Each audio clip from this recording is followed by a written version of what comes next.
It is not legal to use aluminum wires from your meter to your indoor panel.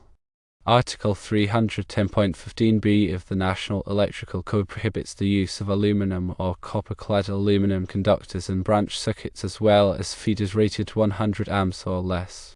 The ban on aluminum wiring was implemented because of concerns about the potential for fires and other safety hazards associated with this type of wiring.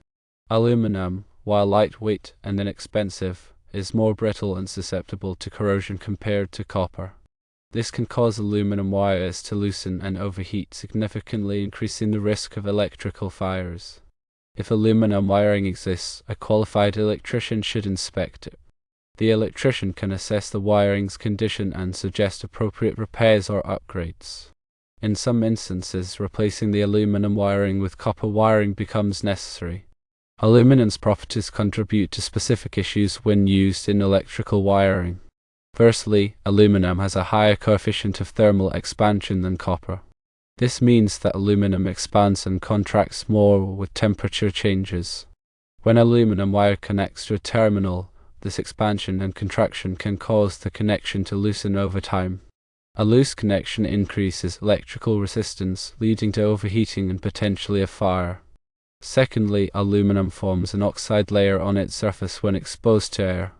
This aluminum oxide is an insulator, meaning it does not conduct electricity well.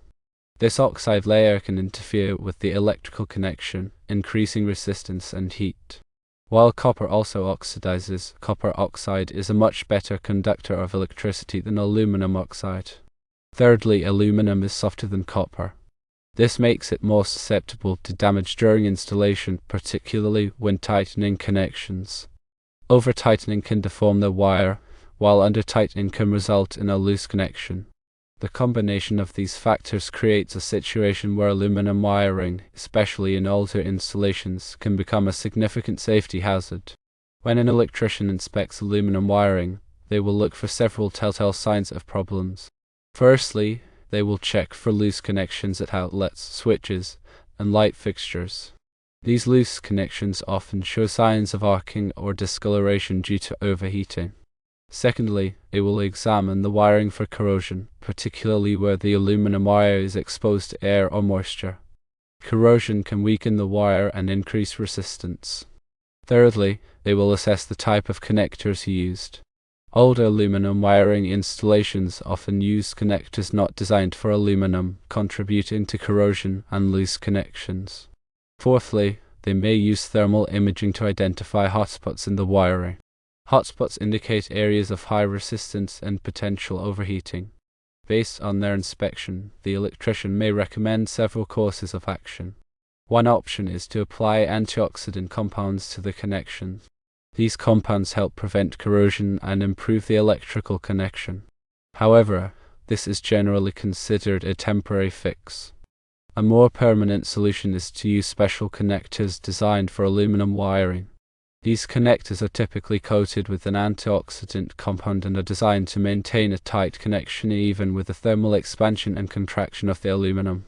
The most reliable solution is to replace the aluminum wiring with copper wiring. While this is the most expensive option, it eliminates the risks associated with aluminum wiring. When replacing aluminum wiring, the electrician will typically replace the entire circuit from the breaker in the panel to the outlets and fixtures. It is also important to upgrade the electrical panel if it is old or inadequate. Replacing aluminum wiring is a complex and potentially dangerous task that should only be performed by a qualified electrician. Incorrectly installed wiring can create a fire hazard. The National Electrical Code outlines specific requirements for working with aluminum wiring. Firstly, Section 110.14b covers the compatibility of conductors and equipment. This section requires that the terminals of electrical equipment be suitable for the conductor material used. For aluminum wiring, this means using terminals marked ALCU, which indicates that they are suitable for both aluminum and copper conductors. Secondly, Section 200.7c2 addresses the identification of grounded conductors. This section requires that the grounded conductor, or neutral wire, be identified by a continuous white or grey color.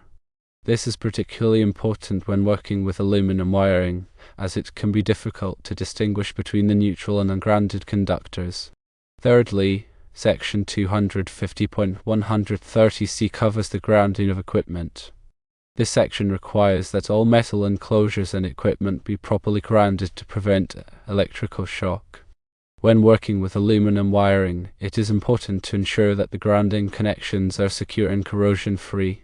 Fourthly, Section 310.106b addresses the installation of conductors in raceways.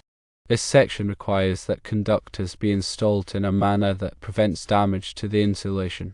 When working with aluminum wiring, it is important to avoid sharp bends or kinks in the wire, as this can damage the insulation and create a potential fire hazard. Fifthly, Section 406.3d addresses the replacement of receptacles.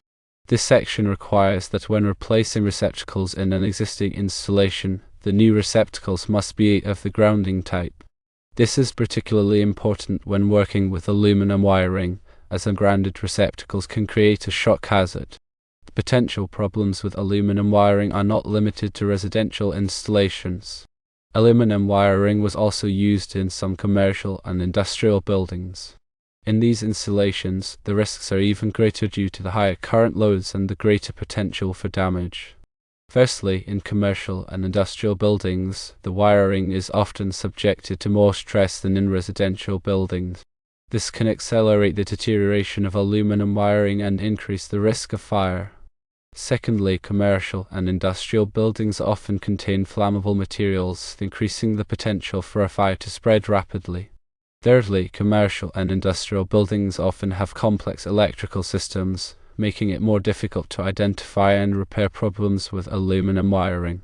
If you own or manage a commercial or industrial building with aluminum wiring, it is important to have it inspected by a qualified electrician. The electrician can assess the condition of the wiring and recommend appropriate repairs or upgrades.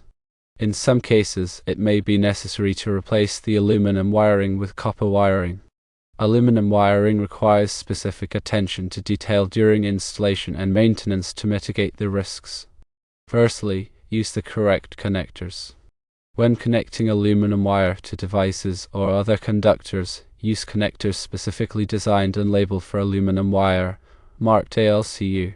These connectors are designed to maintain a secure connection despite aluminum's thermal expansion and contraction. Secondly, apply antioxidant compound. Before making a connection, apply an antioxidant compound to the aluminum wire. This compound helps prevent oxidation, which can increase resistance and lead to overheating. Thirdly, torque connections properly. Use a torque screwdriver or wrench to tighten connections to the manufacturer's specified torque. Over-tightening can damage the wire, while under-tightening can lead to a loose connection. Fourthly, avoid mixing metals directly. Avoid direct contact between aluminum and other metals, such as steel or brass, as this can lead to galvanic corrosion. Use a connector that isolates the aluminum wire from the other metal. Fifthly, inspect connections regularly. Periodically inspect aluminum wire connections for signs of looseness, corrosion, or overheating. Tighten or replace connections as needed. Sixthly, ensure proper grounding. Proper grounding is essential for preventing electrical shock and fire hazards. Ensure that all aluminum wire connections are properly grounded. Seventhly, use appropriate wire size. Use the correct wire size for the circuit's amperage rating. Overloaded circuits can cause the wire to overheat. Eighthly, consider pigtailing. Pigtailing involves connecting a short length of copper wire to the aluminum wire using a suitable connector. The copper pigtail is then connected to the device. This can improve the reliability of the connection. Ninthly, use CO/ALR rated devices. When replacing outlets or switches connected to aluminum wire, use devices that are specifically rated for use with aluminum wire. These devices are marked with CO/ALR. Tenthly, consult a qualified electrician. If you are not comfortable working with aluminum wire, consult a qualified electrician. They can inspect the wiring, make repairs, and ensure that the wiring is safe. Aluminum wiring, when properly installed and maintained, can be safe. However, due to the inherent risks, it is important to take extra precautions. Replacing aluminum wiring with copper is generally the safest and most reliable solution. The National Electrical Code addresses various aspects of electrical safety in detail. Firstly, Article 90 covers the purpose, scope, and organization of the NEC. This article clarifies the intent and application of the code. Secondly, Chapter 1 provides general requirements for electrical installations, including wiring methods, overcurrent protection, and grounding. Thirdly, Chapter 2 focuses on wiring and protection, covering topics such as conductor sizing, circuit breakers, and ground fault circuit interrupters (GFCIs). Fourthly, Chapter 3 deals with wiring methods and materials, including different types of cables, conduits, and raceways. Fifthly, Chapter 4 covers equipment for general use, such as switches, receptacles, and luminaires. Sixthly, Chapter 5 addresses special occupancies, such as hazardous locations, healthcare facilities, and swimming pools. Seventhly, Chapter 6 covers special equipment, such as electric signs, elevators, and data processing equipment. Eighthly, Chapter 7 deals with special conditions, such as emergency systems, fire alarms, and communications systems. Ninthly, Chapter 8 focuses on communications systems such as telephone, data, and cable television. Tenthly, Chapter 9 provides tables and examples for calculating electrical loads and conductor sizes. Understanding and adhering to the NEC is crucial for ensuring electrical safety. Aluminum wiring, while not inherently dangerous if installed correctly, presents a higher risk profile than copper wiring due to its properties. These properties include higher thermal expansion, oxide formation, and softness. The presence of aluminum wiring necessitates regular inspections, proper connections using approved methods and materials, and awareness of potential issues. Replacing aluminum wiring with copper is often the best long-term solution for enhanced safety and reliability.